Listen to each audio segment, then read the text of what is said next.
Դուք հարցնում եք, երբ կբարձրանան թոշակները, աշխատավարձները, երբ կլինի արդարություն, երբ կլինի այնպես, ինչպես որ ժողովուրդը կամենում է։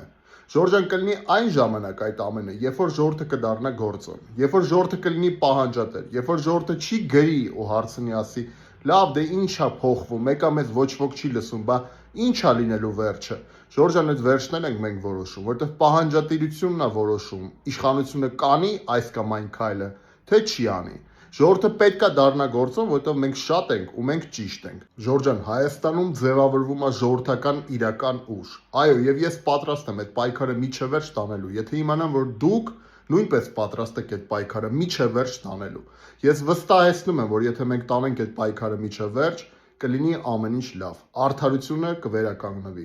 Ամենակարևորը, որ մենք չհամակերպվենք անարդարության հետ։ Դա ամենակարևոր սկզբունքն է, որտեղ մենք շատ ենք ու մենք ճիշտ ենք, Ժորժան։ Ես Արման Ղուկասյանն եմ, հանուն սոցիալական արդարության կուսակցության նախագահան։ Ես շուտով սկսելու եմ ամբողջ Հայաստանի մարզերով հանդիպումներ ձեր հետ։ Հանդիպումներ ձեր հետ, որպեսզի արդարությունը վերականգնվի, որպեսզի ժողովուրդը իր ուժը ցույց տա ու ասի ոչ թե ընդդիմությանը, թե իշխանությանը, որտեղ ժողովուրդն է որոշողը։ Ժորժան, խնդրում եմ տարածեք այս տեսանյութը, գրեք մեկնաբանություններում ձեր խոսքը, մի լռեք ու բաժանորդագրվեք իմեջին։ Ու հիշեք, մենք շատ ենք ու մենք ճիշտ ենք։